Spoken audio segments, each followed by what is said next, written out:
good for. You said powder room. Powder rooms don't have showers. Well, I had been thinking of just a powder room, but then I was just thinking about putting in a shower too.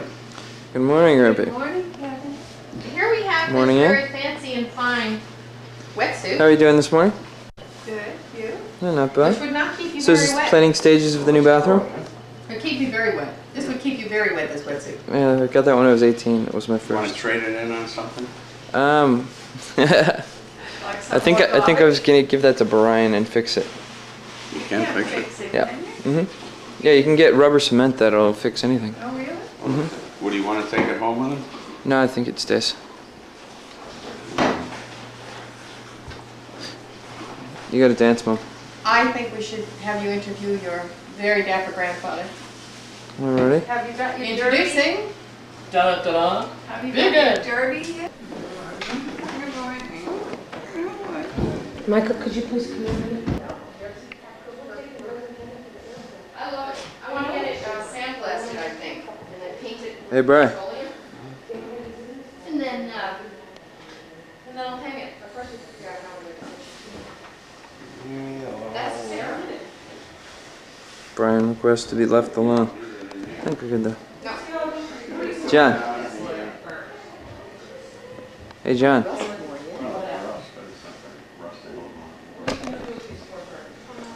We're being attacked. Okay, Grampy, so how are you doing this morning? I'm doing just fine. It's the Monday after the Shrimp Festival. We had quite a crew, everybody in the family except William and his family. We had one bad day and the rest was joyous. So I have a couple questions for you. Okay. I was wondering, could you dispel the rumor that were related to the Guinness beer?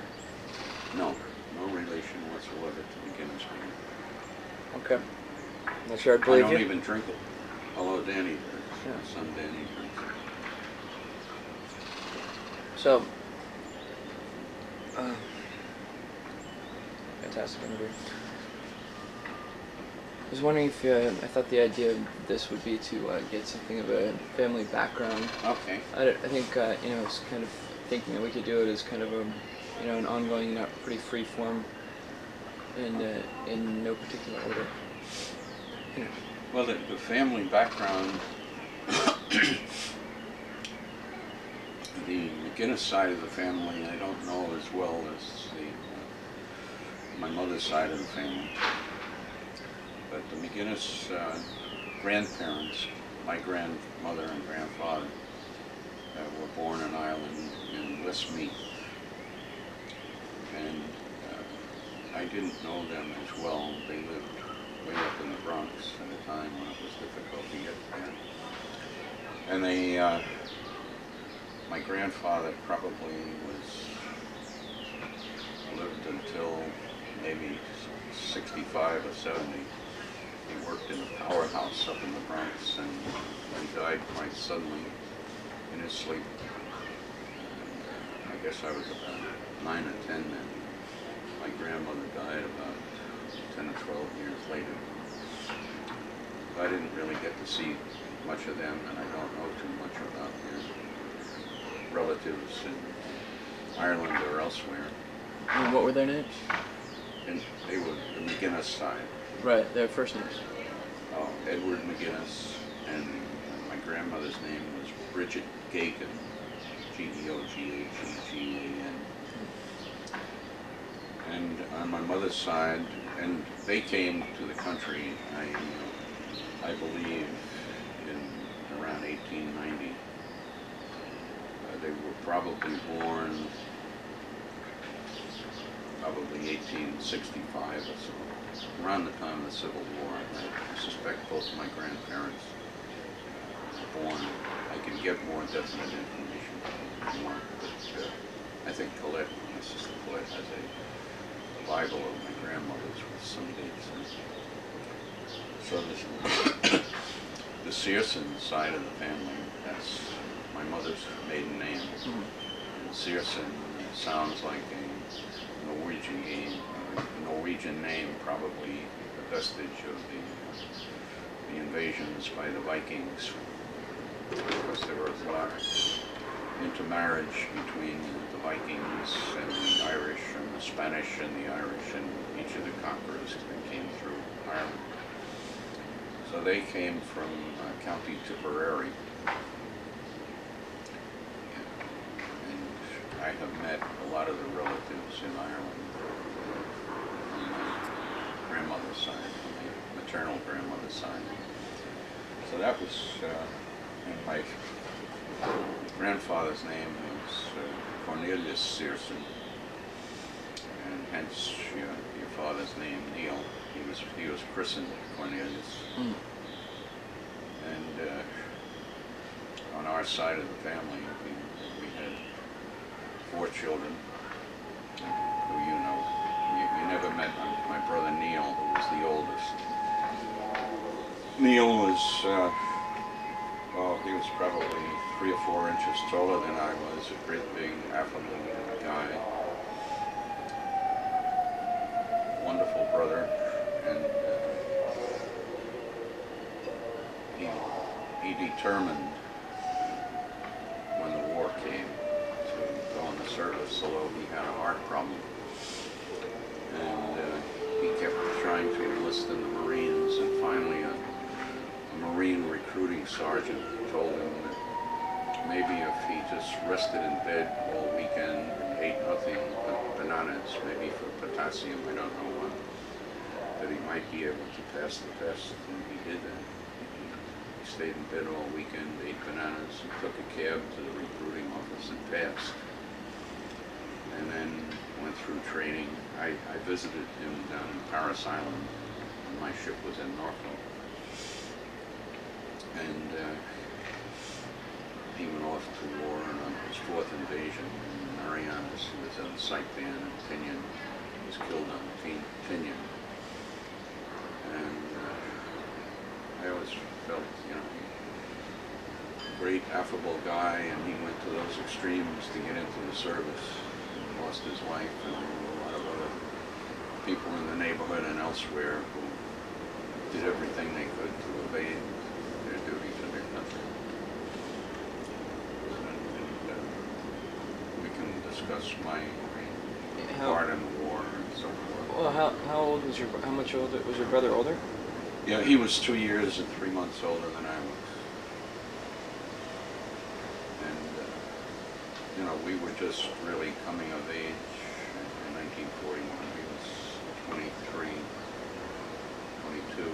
I was just almost 20 when the war started. And I was in college at the time, and he was working.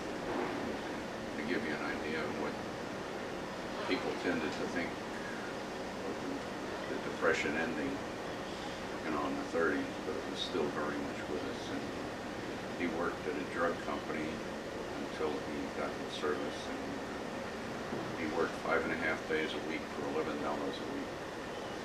So, Not great pay. the Depression was still very much with us until, with the start of the war in Europe, industry over here picked up because we were supplying a lot of munitions and vehicles and planes to the British primarily. But he really, other than going to high school and working for those few years, that was his life. Right. And you know, He never married. no, he had a chance. lovely girl, Peggy McGuinness, and they were going to get married after the war. And, Mary and I saw her a couple of times after the war. We had her come out of the house. But then I guess she got married, and I never saw her again. Probably after 1950s we never saw her again. But she was a great gal. They were a great pair to me. And Talk about whatever you want to. Well, Colette, I was the second. Colette was, she was about 4 or 5 years younger than I, and Maureen was 10 years younger than I. So those were the McGuinness side, and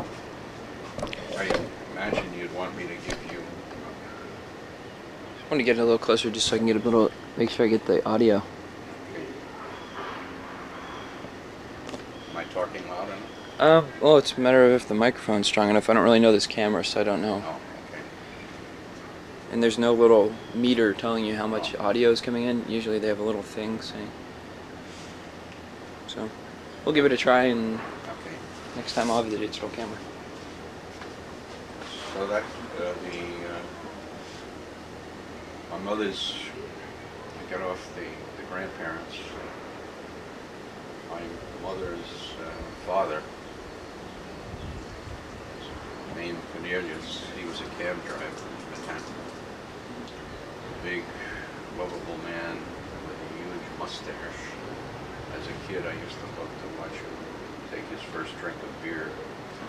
As he made it a point to have a big head on the beer, and he'd quaff some beer, and he'd smile at everybody with a big white mustache and foam. Great, he was a great reader. He would come in from operating his cab at 2 or 3 o'clock in the morning, sit down and read for a couple hours. And he lived the last couple of years of his life. He lived with us out in Rego Park. In fact, as I think back at different times,